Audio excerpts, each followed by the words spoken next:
Olha, ainda sobre esse assunto, episódio lamentável que acabou em violência física traz algumas dúvidas a respeito das consequências legais para o candidato José Luiz da Atena. Para nos explicar, eu converso agora com o advogado penal Rafael Paiva. Oi, Rafael, boa tarde, tudo bem? Olá, boa tarde, tudo bem? É um prazer estar aqui com vocês nessa manhã de segunda-feira, tarde de segunda-feira já, né?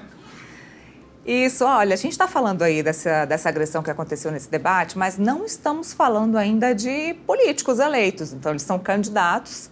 Aconteceu essa violência, tanto verbal quanto a violência física.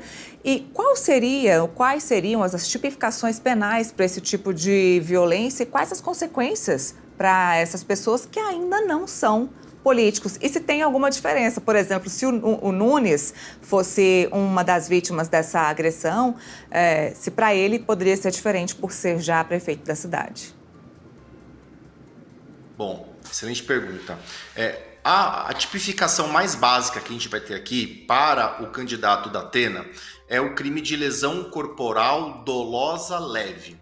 Porque quando a gente fala em lesão corporal, nós temos dois tipos. A lesão corporal dolosa, que é aquela praticada com o intuito de causar um dano à integridade física de uma outra pessoa, e a culposa é quando não há essa vontade. Então, acontece por negligência, imprudência e imperícia. Então, no caso do da Atena, nós estamos diante de um crime de lesão corporal dolosa.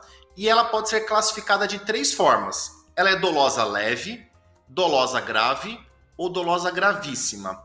Nesse caso, pelo que a gente pode observar, até mesmo das imagens postadas pelo Pablo Marçal na internet, nós temos provavelmente o crime de lesão corporal dolosa leve, já que não houve perda de membro, não teve risco à vida, não teve uma incapacidade habitual para o trabalho por mais de 30 dias. Nesse caso, a pena é bem branda. Ela vai de 3 meses a 1 ano. É o que nós chamamos aqui no mundo jurídico de crime de menor potencial ofensivo. E esse crime ele tem vários benefícios na lei, inclusive não pode ter prisão em flagrante. Então eu vi alguns comentários de que o da Atena deveria ter sido preso em flagrante naquele momento, porque estava tudo filmado. E o fato é que a lei impõe que para esse tipo de crime, lembra, crime de menor potencial ofensivo, não se impõe prisão em flagrante, o que não significa que não pode haver um processo criminal contra ele. Certo. Aí, no caso de políticos e de imunidade parlamentar, estamos falando aí, por exemplo, do Nunes, que hoje é prefeito da cidade, candidato à reeleição. Se esse ato violento tivesse acontecido com ele, ou ele mesmo ter cometido o ato violento, isso poderia prejudicá-lo de alguma outra forma? Muito bem, vamos falar então de foro por prerrogativo de função, que popularmente a gente chama de foro privilegiado. Nós só vamos falar em foro privilegiado quando o réu for o detentor do foro. Então vamos imaginar uma situação em que o Nunes tivesse sido agredido com uma cadeirada. Então não haveria nenhum foro por prerrogativa. Tem um detalhe importante, é que o prefeito, e muita gente se confunde com isso, o prefeito não tem foro por prerrogativa, a não ser no caso de crime de responsabilidade, que ele responde perante a Câmara de Vereadores. Agora, no caso do prefeito, se o Nunes tivesse agredido ou sido agredido, não importa, em nenhum dos casos ele teria o foro privilegiado, o processo tramitaria na Justiça Comum Criminal aqui de São Paulo. Mais especificamente, como se trata de um crime de menor potencial ofensivo, no Juizado Especial Criminal. Bom, a gente falou agora há pouco na outra entrevista sobre as consequências para o da Atena, que é candidato aí pelo PSDB. No caso do partido, manteve da Atena como seu candidato, então ele vai continuar concorrendo aí à eleição à Prefeitura de São Paulo. Mas saindo dessa vertente aí política, qual seria a consequência legal, ou as consequências legais para o candidato agressor? Para o da Atena, certo? Certo. Tá. Para o da Atena, ele agora, caso o Pablo Marçal ofereça uma representação criminal, que nada mais é do que uma manifestação de que ele deseja que o da Atena seja processado e julgado pelo Estado pelo crime de lesão corporal, ele tem que representar nesse prazo de 6 meses.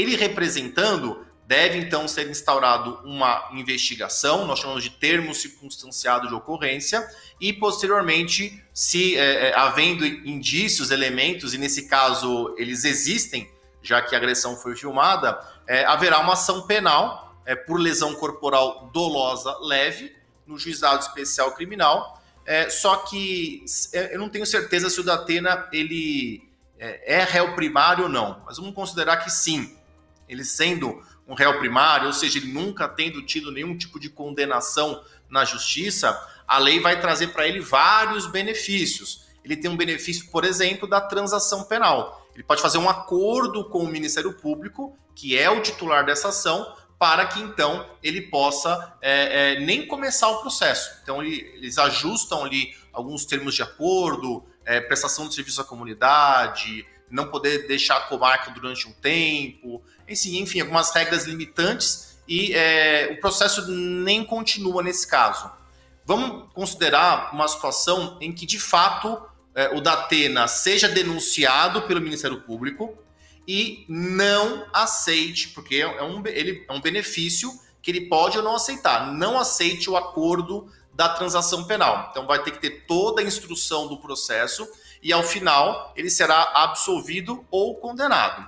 Se ele vier a ser condenado não sendo reincidente, bem provável que o juiz mude essa pena privativa de liberdade, que seria um regime aberto, não iria para cadeia por isso, mas ele pode trocar por uma pena restritiva de direitos ou até mesmo por uma pena de multa. É um crime que tem uma pena bem branda, bem leve, levando em consideração que não se trata de um crime de lesão corporal no ambiente de violência doméstica.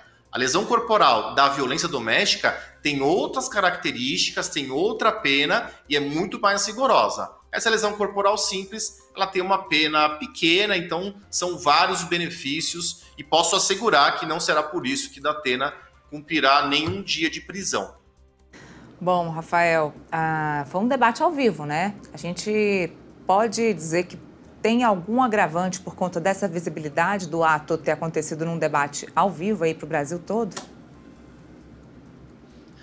Não, a lei não traz nenhum tipo de agravante para a lesão corporal praticada pela televisão ou pela internet. Tá? A lesão corporal ela vai ser verificada, a pena, de acordo com a gravidade da lesão e não da situação em si. Inclusive, nesse caso em particular, muito provavelmente o Datena seria beneficiado com uma atenuante. Tá? Porque no Código Penal existe uma atenuante que diminui a pena de 1/3 a 1/6, ao contrário, né? De 1/6 a 1/3, no caso da agressão ser praticada sob o domínio de uma violenta emoção após uma injusta provocação da vítima.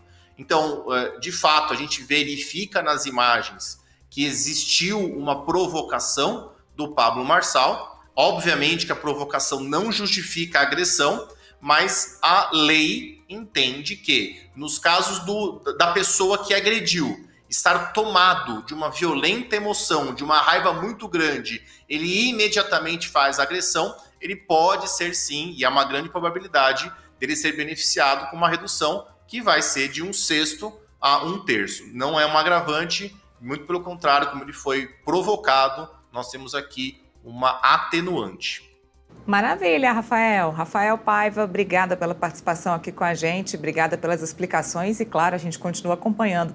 Vamos ver como é que vão ser os próximos debates, se é que vai haver novos debates.